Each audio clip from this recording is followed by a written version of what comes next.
భద్రాద్రి కొత్తగూడెం జిల్లా మణుగూరులో ఇసుక దందా మామూలుగా లేదు.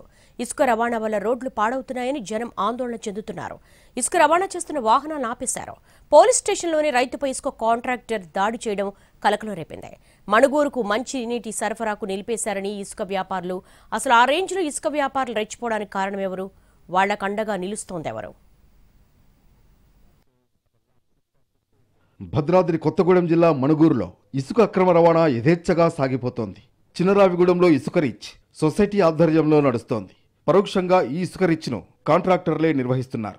చిన్నరావిగూడెం పక్కనే ఉన్న కమలాపురం గ్రామస్తులకు ఇసుక వ్యాపారులతో కొన్ని నెలలుగా వివాదం కొనసాగుతోంది. ఆ దారి వెంట లారీలు వెళ్లడంతో ఇసుక వ్యాపారులతో గొడవకు దిగారు గ్రామస్తులు. ఇసుక కాంట్రాక్టర్ రైతుల మధ్య గొడవ జరిగింది. పోలీసులు జోక్యం చేసుకుని ఇరు వర్గాలను స్టేషన్కు పిలిపించారు. ఇద్దరికీ పోలీసులు వార్నింగ్ ఇచ్చారు. రైతుపై ఇసుక వ్యాపారస్తుడు పోలీసు అధికారులు ఎదుటే దాడికి పాల్పడ్డాడు. పోలీస్ స్టేషన్లో అధికారి గదిలో సీసీ కెమెరాలు లేవని చెబుతున్నారు. రైతు తన మీద దాడి జరిగిన విషయాన్ని బయటపెట్టారు.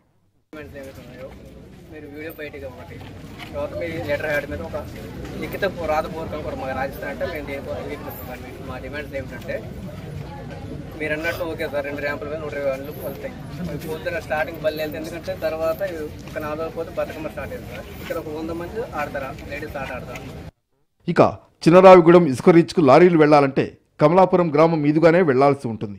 ఆ దారిలో గోతులు పడడంతో వెళ్లలేని దుస్థితి నెలకొంది. ఇసుక లారీలు రాకపోకలు నిర్వహిస్తూ ఉండడంతో కమలాపురం గ్రామస్తులకు ఇబ్బందిగా మారింది. దీంతో తమ ఊళ్ళో రోడ్లు అధ్వాన్నంగా మారుతున్నాయని గ్రామస్తులు ఆందోళన చేశారు. ఇసుక లారీలను నిలుపుదల చేశారు.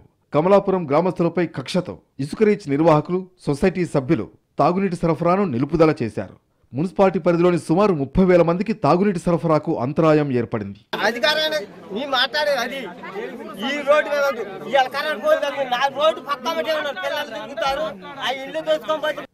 మొత్తానికి ఇసుక అక్రమ రవాణా విషయంలో అధికారులు నిర్లక్ష్యంగా ఉన్నారని తేలిపోయింది.